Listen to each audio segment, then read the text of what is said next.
Good evening, everyone. You are watching the Just Keep Up podcast, where we're one step ahead.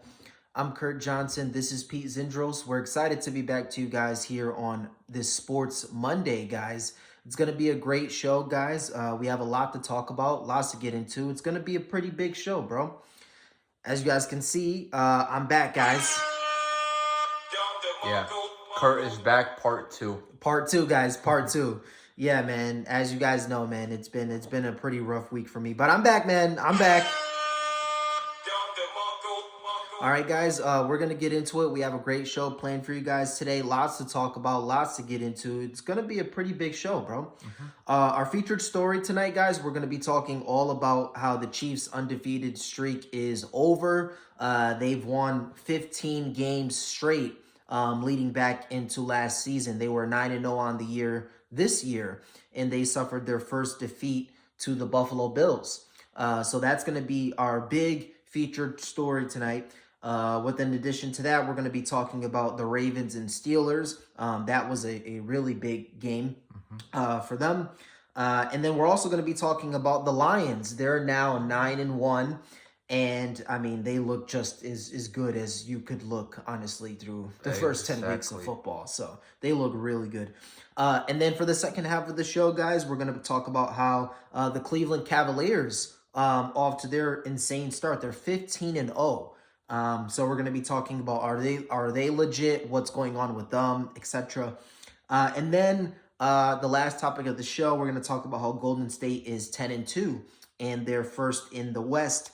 And, what's been going right for them. Because as you guys know, Golden State was projected to be decent, but, not 10-2. So we're going to talk all about, is this run sustainable and what's gone right for them so far, guys. So we have a massive show for you guys. It's going to be a big show. If you haven't already, guys, go check out the Pete show, guys. Last episode, he did an amazing job covering for me last week. So down to Marco for Pete. Thank you. Yeah, Don DeMarco for Pete, guys. If you haven't already, check out that show. And guys, if you haven't already, also like and subscribe. Help us to impact and to reach as many people as possible.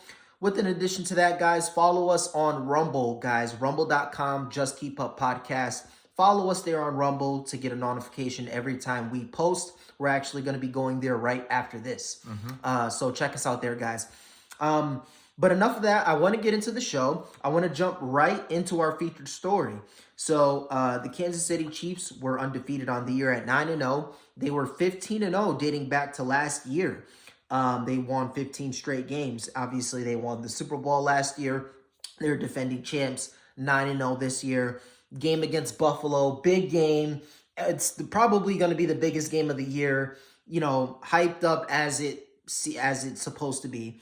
And in that game, obviously, Buffalo wins 30-21. Patrick Mahomes has 3 touchdowns, 2 interceptions, 196 yards. Meanwhile, Josh Allen, as I call him, Joshy, Joshy had 2 total touchdowns, 1 interception, 262 yards, and obviously the game-clinching rushing touchdown. So what's your take on that game and the Chiefs' undefeated season now being over? Now that they finally played a real football team with no refs and no luck getting involved, they got destroyed. Yes, they lost by 9 points. They got destroyed. It was more than one score. It was a complete blowout, just as I suggested. A complete blowout? I don't know. It was close the whole game, bro. No, it was not close. They got destroyed as I predicted. It was close the whole game, bro. It was a one-score game the whole game. No, it finished 2 scores. That is all that matters. They got blown the fuck out. So it doesn't matter what happened for 58 minutes of the game? No, it does not matter. Okay. No, the Chiefs got absolutely mauled. Patrick Mahomes' insanity run is over. No more wins for you guys. No more. It's over. They're not beating any good football teams without luck or the refs getting involved. These clowns needed to block a field goal to defeat the Denver Broncos. It's over for them. It's over. Okay, so that's your final take on it? It's over for Kansas City? Yes. Okay. All right. So, my take on the game, as it was a great game, just as advertised. I mean, there were a couple other games of the years. The Chiefs and Bengals played. That was an amazing game. Bengals, Ravens. Bengals, Ravens. Yeah. So there's been a couple great games, but this one, in terms of meaningful and in terms of, the stakes of it, this was probably the biggest game of the year so far. As we all know, the Chiefs were undefeated. The Bills were 8-2. This was a game that both teams needed. I think the Bills needed it to, say, listen, we can compete with Kansas City. Because no matter how you slice it, guys, if you consistently lose to a team when it matters most. Now, I know the Bills have had success in the Chiefs during the regular season, but it wasn't really a game that mattered. This was a game that mattered. The Chiefs were undefeated. This was a game that actually mattered. And, they lost every single game, a meaningful game, right? And so for the Bills to pull this off, this was a major confidence booster for the Bills. And then as far as the Chiefs, I mean, obviously, it was a big game for them. You want to try to go undefeated, have the greatest, run of all time. That's now over. Right, and so this was a big game, and the Bills definitely showed they were at home, so that gives them the leg up. But this definitely showed that they can compete with the Chiefs. I mean, the Bills outplayed them in every metric, in passing yards, in rushing, and obviously touchdowns in the final score, and everything. They outplayed the Kansas City Chiefs, and Josh Allen outplayed Patrick Mahomes, right? Mahomes had 3 touchdowns, but he had 2 interceptions. And 1 dropped interception. There you go, guys, and 1 dropped interception. Whereas, like, Joshy, he was 1-1 for the game. He was playing pretty good, managing the game. But when they needed to make a play, 4th down, he wins the game. He literally won the game. So he did. Nah, I know he put his heart and soul into that play because he wanted to beat them so badly. He did. Yeah. And it's like, bro, how could you not like Joshy, bro? Like, after the game, he's like, yeah, this is like a normal game, and, the Kansas City Chiefs are really good. We'll see them down the line in the playoffs. Like, he wasn't trying to blow it out of proportion. He was just like, listen, he said, we're at 9 wins right now, and 9 wins is probably not going to make the playoffs, so we have to continue to just keep playing. So how could you not like Joshy, man? And then, Mahomes, he has that stupid look on the sideline where he's just like, I don't know what happened. Yeah.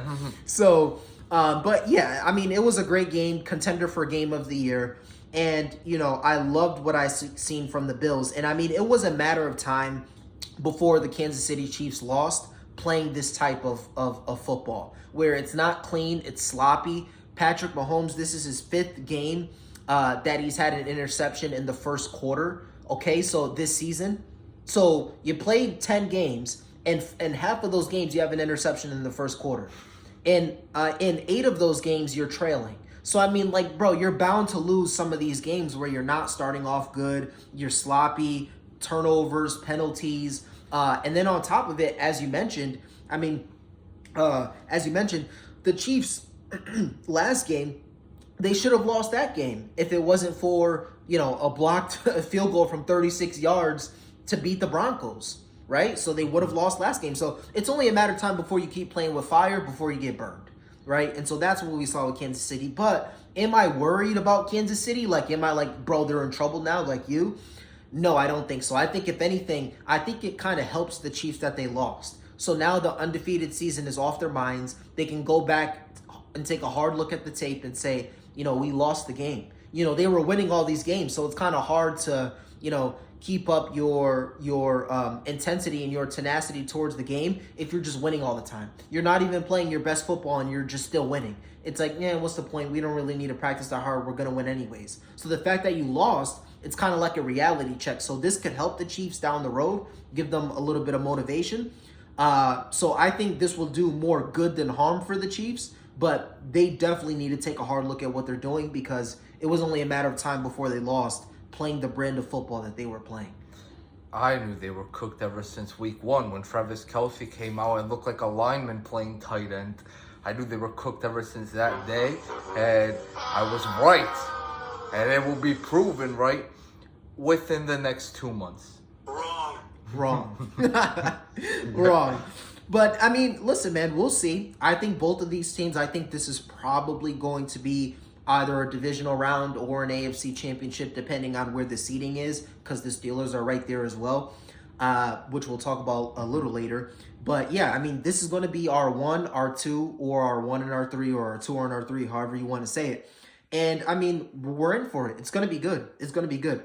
But yeah, guys, that was. Did you have anything else you want to say? Just one more Go thing. ahead, bro. I just want to call out Tony Romo real quick. Yeah. How convenient is it that he was glazing Mahomes like always, and he was like, if there's anybody that could come down from 9 points in a minute, it's this guy, and then he throws an interception.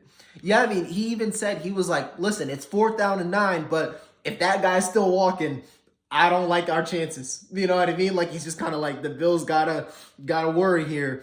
So the glazing for Mahomes is crazy with Tony Romo, but that's one of the reasons why you love it. You love it because when they lose, you can like shit on them, you know? So I love it, man. I love it. But yeah, guys, that was our big featured story, man.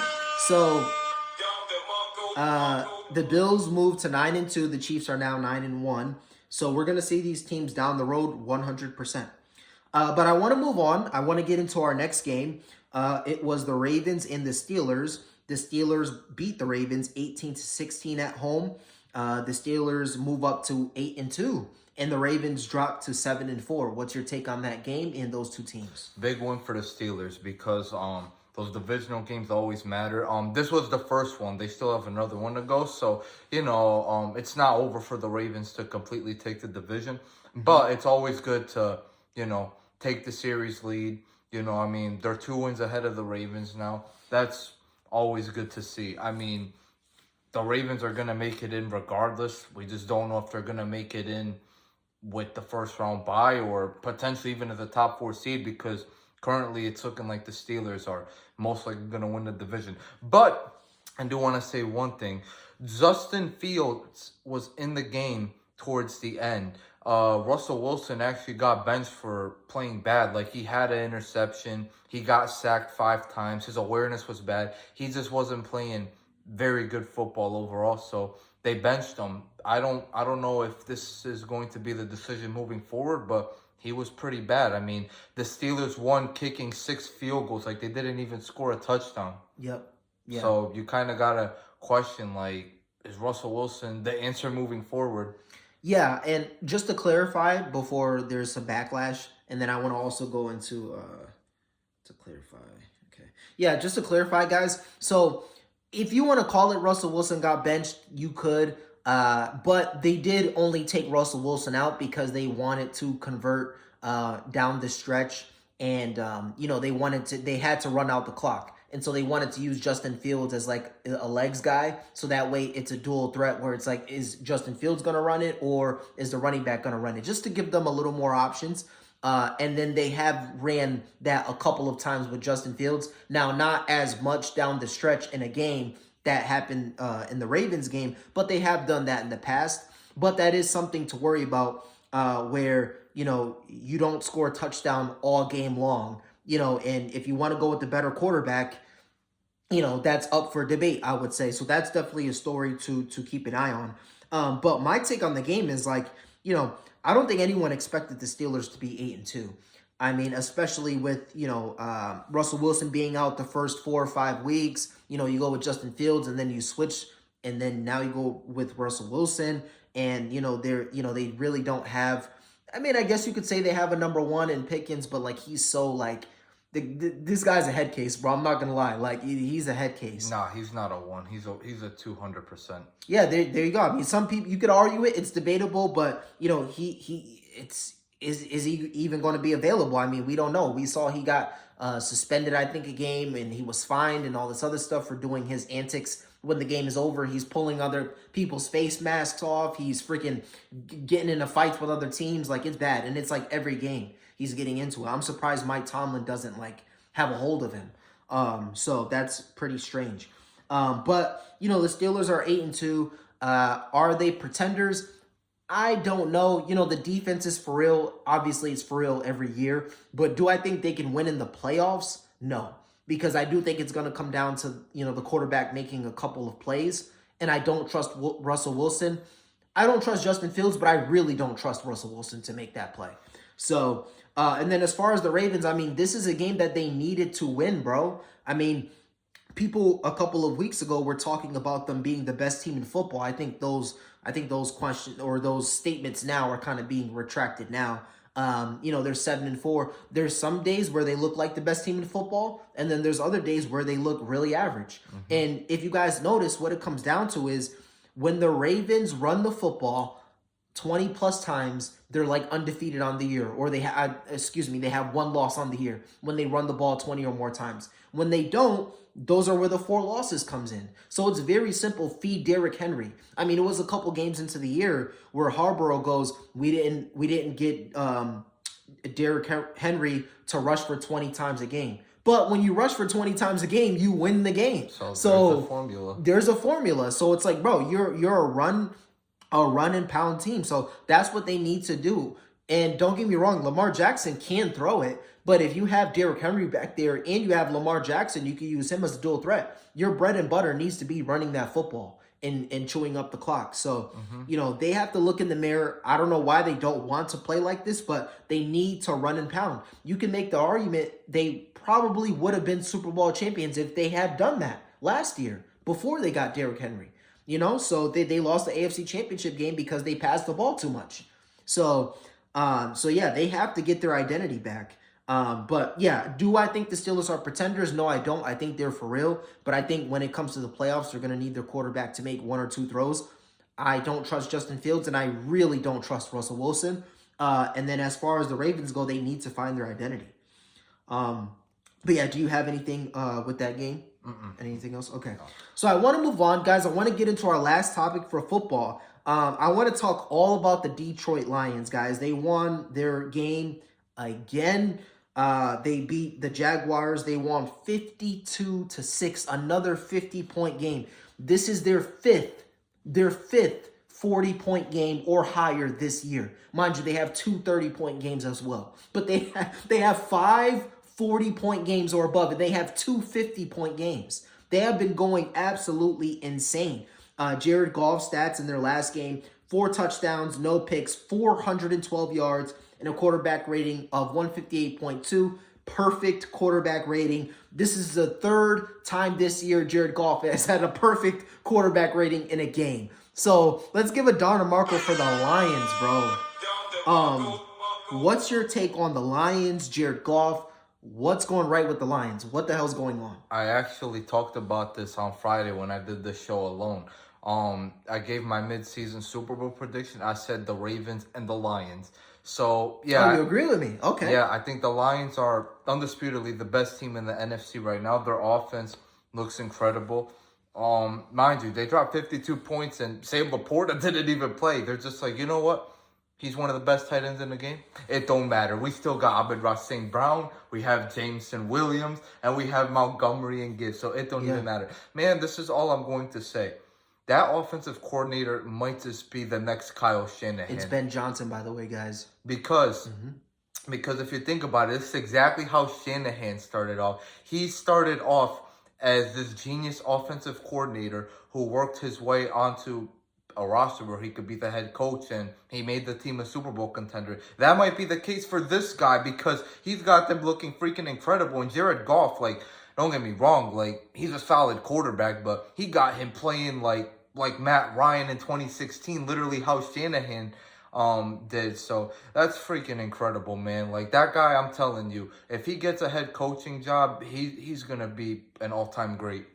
Yeah, Ben Johnson is really, really good.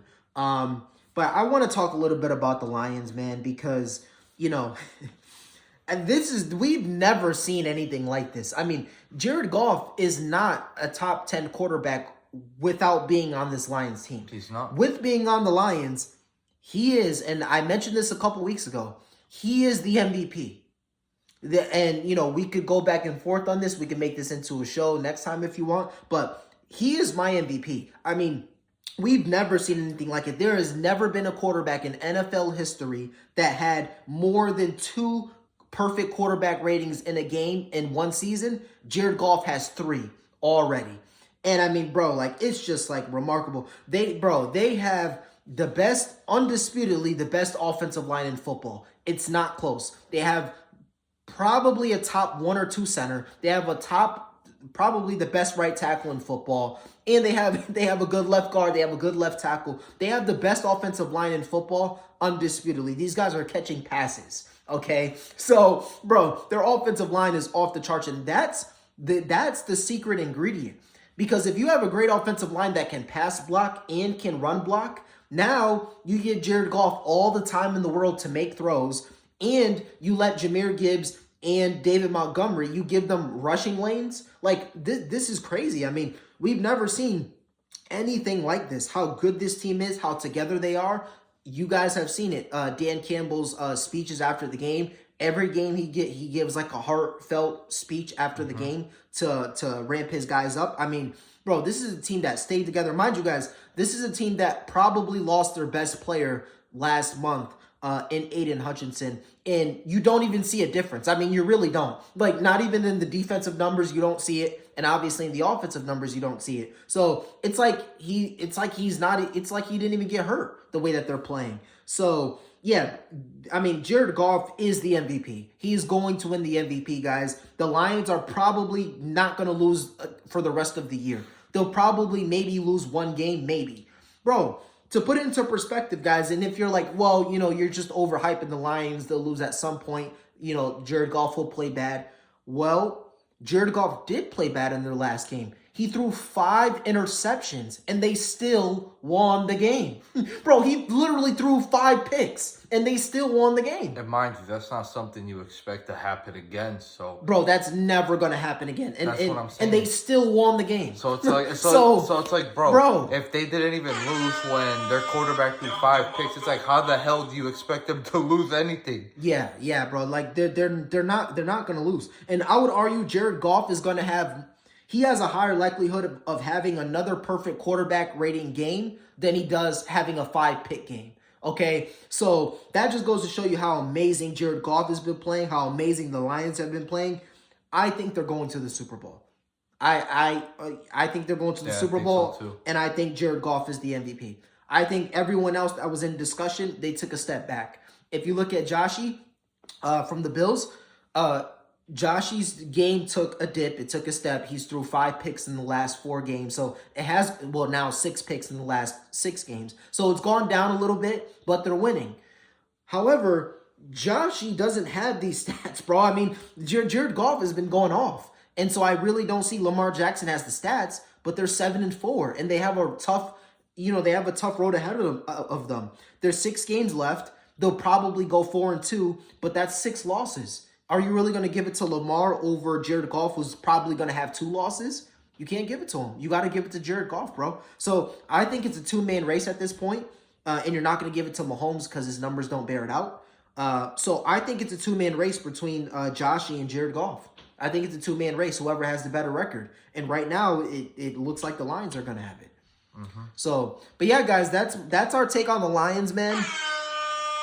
Down the fucking Marco for the Lions, bro. They've been just, wow. Bro, that team is just amazing to watch, bro. Just absolutely amazing. I agree. Yeah. But yeah, guys, I want to move on. I want to get into the second half of the show. So now we're going to talk about the Cleveland Cavaliers, guys, from the NBA. We're going to talk about the Cleveland Cavaliers. They're 15-0. Bro, are they legit? I mean, they've obviously become a better team since last year. I strongly believe that. Do I think they're a contender, though? No, I wouldn't put them there just yet.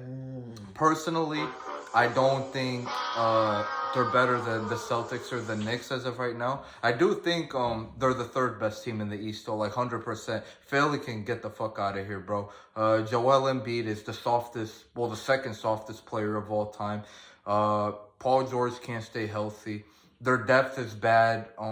Yeah, I don't believe in Philly. I got Cleveland 3rd, though, 100%. And they can potentially make the Eastern Conference Finals if the Celtics and Knicks play each other before that. So I would argue your argument is they're for real, bro. I mean, a conference finals run, that's for real, bro. Yeah, but that would really depend if the Celtics and Knicks just play each other, and obviously one of them has to lose. So I think they would probably just lose to whoever wins that because I have them third in the conference overall. I wouldn't put them as finals contenders just yet, but I for sure got them top three in the East overall with a shot at the Eastern Conference Finals. Okay. So do you think no matter what record they have, you still will say that they're not like a championship contender? Like what if they go to 30-0? You know what I mean? Well, I mean, if they're 30-0, that's a little different. But right now they're 15-0. They're only halfway there. I don't expect them to actually start 30-0. But yeah, I mean, they are a really good team. They're going to be tough to beat. Like I could really see them giving even the Celtics and the Knicks like a good 6-7 games potentially. Like I could see it. Okay.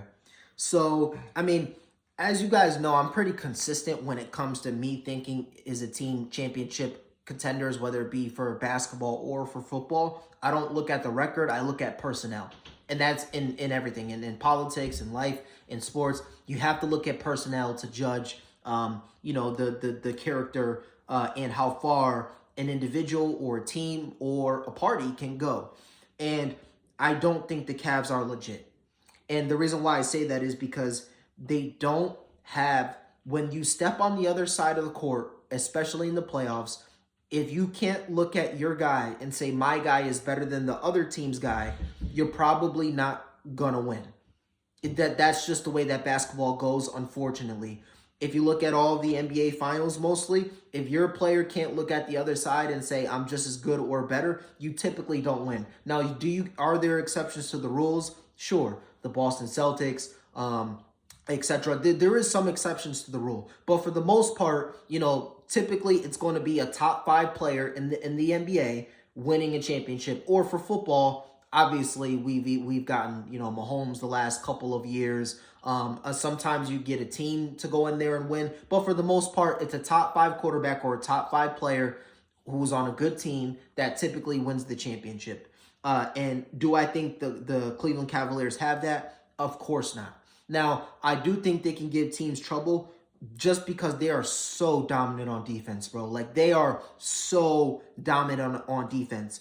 But the kryptonite to that is I just have a player that's better than yours. So it doesn't matter how good of a defender you are, my player is better than yours. And we all know offense beats defense in basketball.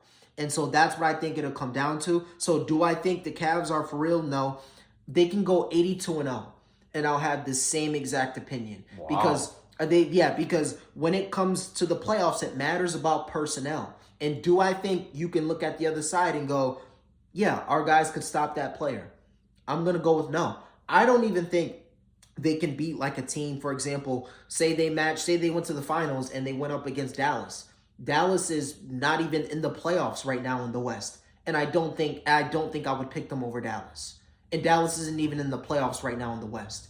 And so that's how I'm looking at it, where I'm saying, yeah, the Cavs are exceptional. But when I see Luka, when I see Kyrie Irving, the Cleveland Cavaliers don't have anyone like those two players. Okay, but let me ask you this, though. Do you at least agree with me that they're third and they could make the conference finals if they don't have to run into Boston or the Knicks before that? Mention the teams out east again. So you have Boston. No. There's Boston, there's the Knicks, there's Philly. Yeah, no. I think that's really about it. After that, it's like a bunch of teams like Charlotte, like, bro. I don't think that this is a good series, but I don't think they would beat Orlando, and I don't think that they would beat Philly with the healthy Joel Embiid and Paul George and Maxey. I don't think that they would beat them. I think that it would be a good series, but I don't think they could beat them in a 7-game series. Because it's a difference between playing a game and then you move on to another team versus we have 7 games to game plan how we're going to attack your defense and on how we're going to beat this team. It's completely different. Along with that, the intensity of a playoff game. So, with all that being said, nothing's going to change my mind about the Cavs being for real. It doesn't matter about the record. It matters about the personnel. When the Lakers were going through their stretch last year, I still said, nah, bro, they're championship contenders. And we all agreed that they didn't run into Denver, they'd be right there. But my mindset has never changed because of the record. You have to look at the personnel and the roster, and you have to make your decision from there.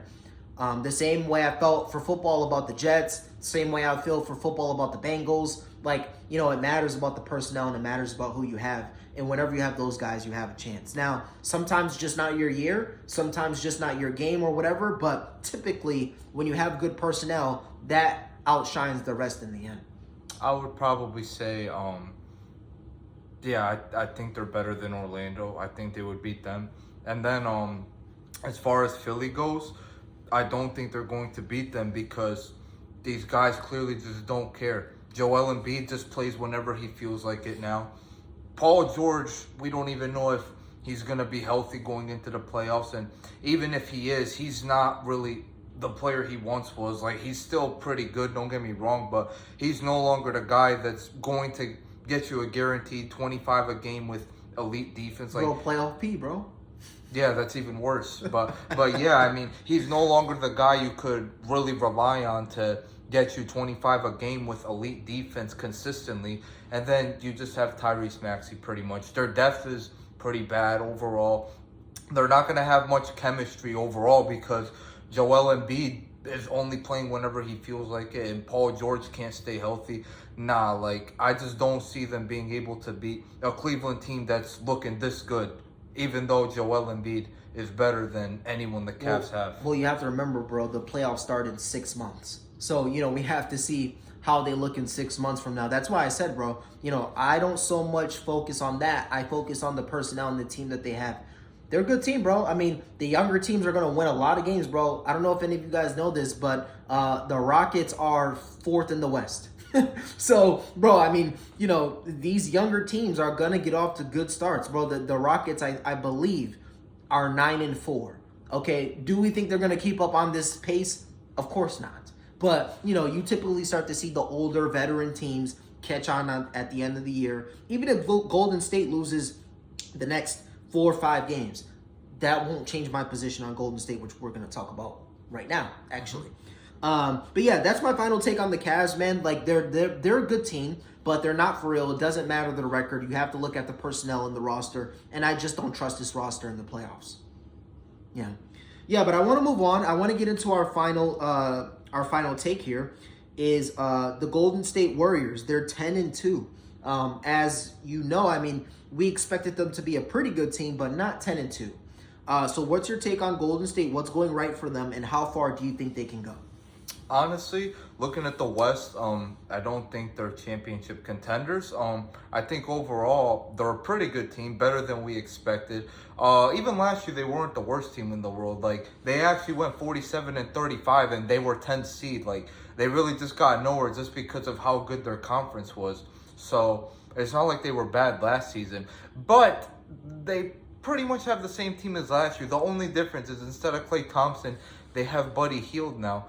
And they're 10-2 for whatever reason. I mean, Buddy Hield is playing the way Klay Thompson should have been playing these last couple of years. Like, he's out there getting 20 points a game. Even if he regresses a little, he's going to be a 17, 18 points per game guy, which is better than what Klay Thompson was for them last year.